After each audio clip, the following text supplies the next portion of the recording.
Nous allons vous partager une série de vidéos où vous apprendrez ce que c'est et ce que signifie être des altomisajo qui ont un haut niveau de conscience dans la cosmovision andine Anka.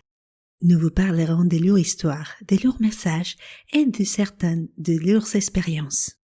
Ils sont l'exemple de l'extraordinaire relation que nous pouvons avoir avec la Pachamama, la Terre-Mère, qui peut nous donner ce que nous désirons.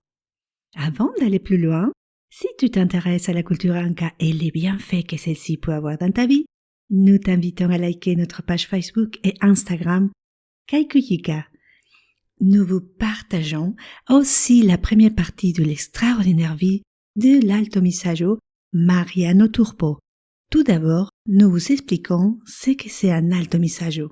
Dans la cosmovision andine, il y a l'échelle évolutif des enseignements qui comprend 9 niveaux de conscience, où le 5e niveau est l'altomisajo.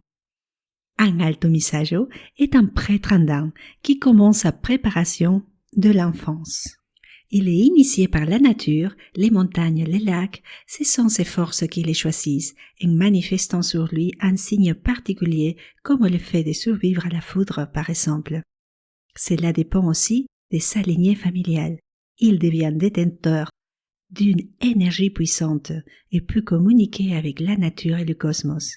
Il a la capacité de matérialiser le subtil, d'écouter et d'appeler les messages transmis par les esprits de la nature comme les montagnes, les sapus, les lagunes et la Pachamama.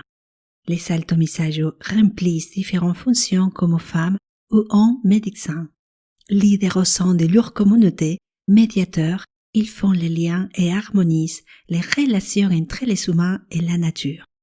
L'altomisajo Mariano Turpo est né à Cusco, à Usangate, Pérou, et réussit à survivre à l'impact des 3 coups de foudre successifs, ce qui les transforme en altomisajo de la lignée Turpo.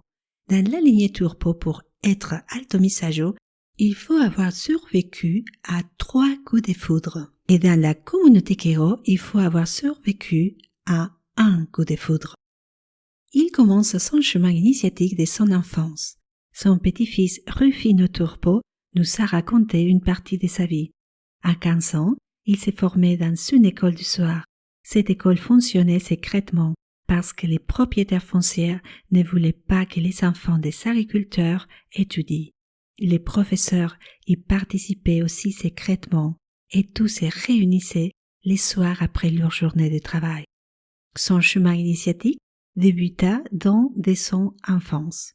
En raison des circonstances, il eut un parcours difficile, puisque dans les milieux qu'il grandit, les connaissances andines étaient méprisées et censurées, mais il renforce sa sagesse à chaque initiation jusqu'à l'âge adulte.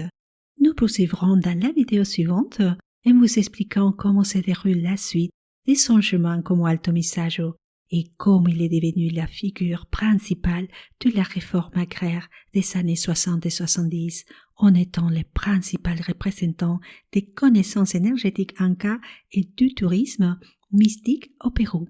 Et si les bienfaits que la culture et les rituels Anka peuvent avoir dans ta vie t'intéressent, nous t'invitons à liker notre page Facebook et Instagram Kaikuyika.